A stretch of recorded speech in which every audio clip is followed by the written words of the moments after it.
Economist professor संतोष मेहरोत्रा ने बताया कि देश की मोदी सरकार आर्थिक फ्रंट पर कुछ भी खास नहीं कर पाई। देश की विकास दर 8% से घटकर 4% पर आ चुकी है और यही कारण है कि बेरोजगारी बढ़ने से देश की आर्थिक गति भी कहीं रुक सी गई है। कि एसयूवीज और मर्सिडीज तो खूब बिक रही हैं और मगर स्कूटर नहीं बिक रही और मारुति आल्टो नहीं बिक रही। तो ये आंकड़े कई महीने से, मतलब इस पूरे साल भर में यही आंकड़े, मतलब एक तरफ तो सरकार बोलती है कि रिकवरी हो गई इकोनॉमी की और हम फास्टेस्ट ग्रोइंग लार्ज इकोनॉमी, और दूसरी तरफ ये साफ आंकड़े आ रहे हैं कि लोगों के पास पैसा खर्च करने के लिए नहीं, इसी वजह से वो स्कूटर और उसकी मारुति ऑल्टो की छोटी गाड़ियों का मांग नहीं बढ़ रही है। देखिए, मोटी बात ये है कि पिछले 22 साल से हम second fastest growing large economy थे, वैसे ही ये सरकार आपको ये नहीं बताती। वो तो क्योंकि चीन ने अपनी ग्रोथ रेट स्वयं कम कर ली है और कुछ कारणों से कम भी हुई है, उनमें अगर आपको रुचि होगी तो मैं बता सकता हूं क्यों, मगर उन्होंने खुद कम कर ली है भाई। तो भाई, अगर भारत की अर्थव्यवस्था में संकुचन आया था 2020 में, क्योंकि एक बेतरतीब राष्ट्रीय लॉकडाउन जारी कर दिया था 4 घंटे की नोटिस पे, तो इस अगर संकुचन आया और चीन में संकुचन नहीं आया तो हम फास्टेस्ट ग्रोइंग लार्ज इकोनॉमी हो गए, तो उसमें काहे को छाती ठोक ठोक करके दुनिया को बता रहे हैं? उसका कोई मतलब नहीं है। और पांचवी बड़ी अर्थव्यवस्था का जो बात है, मैं ये भी बता दूं कि ये पांचवी बड़ी अर्थव्यवस्था तो हम अभी तक हो गए होते अगर हमारी विकास दर 8% बनी रही होती, जो 4 और 14 के बीच में थी, 10 साल थी यूपीए की सरकार में। वो तो इस सरकार में गिरी है, 5.7% हो गई है। तो जब विकास दर गिरेगी तो जो ये सरकार कहती थी कि हम 5 ट्रिलियन हो जाएंगे 24-25 तक, अब वो स्वयं कह रही है 30-31 तक होंगे। वो देखते हैं, उम्मीद है कि हो जाएंगे, मगर पॉइंट ये है कि अगर हम 8% पे की रफ्तार पे चल रहे होते अभी तक, जो नहीं चल रहे हैं, जैसे आत्मजीत सिंह ने भी बताया और सुब्रमण्यम स्वामी कहते ही रहते हैं, तो हो गया होता।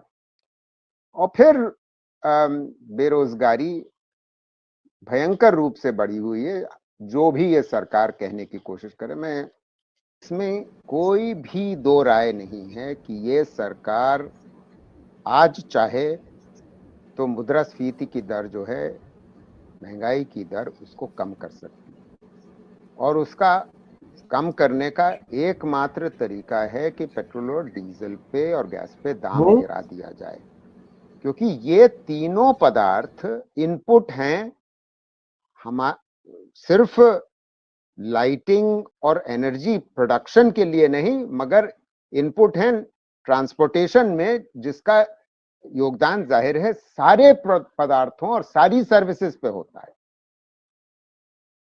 तो यानी कि अगर ये टैक्सेस अपने कम कर दें, और केंद्र सरकार की बात कर रहा हूं, क्योंकि राज्य सरकार का जो टैक्स पेट्रोल और डीजल पे होता है उसकी मात्रा कम होती है, केंद्र की ज्यादा होती है। और केंद्र बड़ा होशियारी से पिछले कई सालों से सेस द्वारा बढ़ा रहा है। वो टैक्स नहीं बढ़ाता, वो एक्साइज ड्यूटी नहीं बढ़ाता, वो सेस द्वारा बढ़ाता है। उसको मालूम है कि सेस राज्य सरकारों के साथ बांटने की आवश्यकता नहीं है। तो ये तो बिल्कुल इसमें कोई दो राय है ही नहीं। और ये सरकार आप पूछ सकते हैं कि भाई ऐसा क्यों कर रही है, क्योंकि मजबूर होकर के फिर एक तो महंगाई बढ़ रही है, जिसके बारे में हम सब चर्चा करते हैं और इंडिया अलायंस बात करती है, और तो उसका नुकसान उसका नुकसान ये थोड़ा बहुत बर्दाश्त करने के लिए इसलिए तैयार हैं क्योंकि ये कहते हैं हमने तो एक लाभार्थी वर्ग तैयार कर दिया, हम अनाज दे रहे हैं, हम पीएम किसान दे रहे हैं इत्यादि। और इसी वजह से दिखावे के लिए इलेक्शन से पहले वो पेट्रोल डीजल का दाम इलेक्शन से पहले गिरा भी देते हैं। मगर सवाल ये हमें पूछना चाहिए, आम आदमी को और इंडिया अलायंस को पूछना चाहिए और हमारे आम जनता को मालूम होना चाहिए कि ये स्थिति पहले क्यों नहीं थी। क्योंकि ऐसा नहीं है कि पहले स्थिति मतलब 100 रुपए का पेट्रोल कभी बिका है या डीजल पेट्रोल 90 से ऊपर का बिका है, कभी नहीं हुआ। वो इसलिए नहीं हुआ क्योंकि यूपीए की पिछली सरकार जब $100 प्रति बैरल से ज्यादा दाम अंतरराष्ट्रीय होता था, वो अब घट करके 80 हो गया है। और ये सरकार का 10 साल में से 9 साल में से 7 साल तो बहुत कम दाम रहा है अंतरराष्ट्रीय दाम। उसके बावजूद ये कभी 70-80 के नीचे नहीं आया और अब तो 100 के ऊपर है। वो इसी वजह से है कि ये जब सरकार आई, दोबारा जब आई नहीं सॉरी पहली बार जब आई तो ग्रोथ रेट कम हो रही थी, जो मैं पिछली बार आपको बता रहा था अपने पिछले वक्तव्य में। तो ग्रोथ रेट कम हो रही थी तो टैक्स रेवेन्यू कम हो रहा था हर किस्म का। फिर इन्होंने जब साइलेंट फिस्कल क्राइसिस कोविड से पहले चल रही थी, और फिर इन्होंने क्या किया कि कोविड से बिल्कुल पहले 19 में मिडिल क्लास का वोट जीतने के लिए फरवरी के बजट में 19 में इन्होंने पर्सनल इनकम टैक्सेस की रेट्स को बदला, जिससे लाखों की संख्या में जो पर्सनल इनकम टैक्स देते भी थे, चाहे कम मात्रा में देते थे, वो सब बाहर हो गए। तो उससे इनको नुकसान हुआ, पहली बात। फिर 5 ही महीने बाद शायद जुलाई अगस्त में इन्होंने कॉर्पोरेट इनकम टैक्स रेट घटा दी, 30% से ले आए 25%। इसका असर यह हुआ कि वे 1,45,000 करोड़ सालाना का नुकसान सरकार को होने लग गया।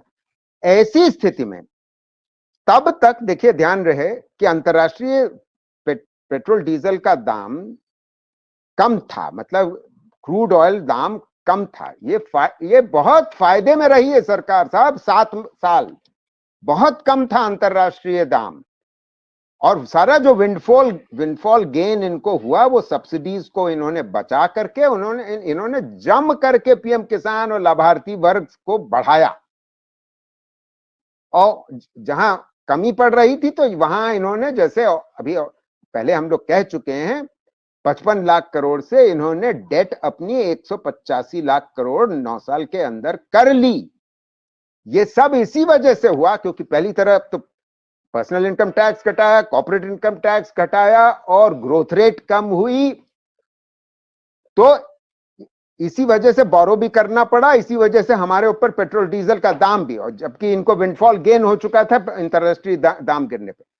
तो मतलब जो बात पहले कही गई कि इनके पास अर्थशास्त्री नहीं है, ऐसा नहीं कि इनके पास अर्थशास्त्री नहीं है। ये असली बात यह है कि हर आर्थिक निर्णय इस सरकार में राजनीतिक कारणों से लिया जाता है। ऐसा कोई आर्थिक निर्णय नहीं है।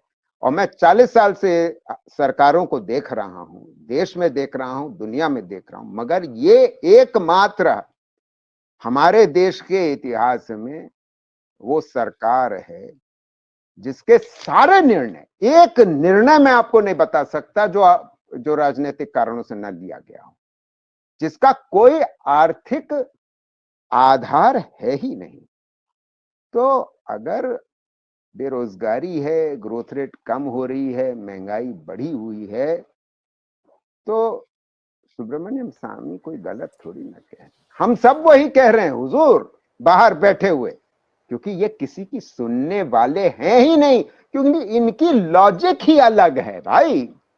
ये गुजरात मॉडल है आनंद जी, गुजरात मॉडल, जो बड़ा हमको 20 साल 15 साल बताया गया। कहा जाता है हिंदुस्तान में किसी भी बीमारी का इलाज करवाना बहुत मुश्किल, बहुत महंगा।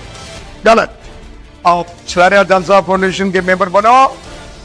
Bite medical college and hospital आने वाले 5 साल तक आपका पूरा इलाज फ्री करेगा। धन्यवाद।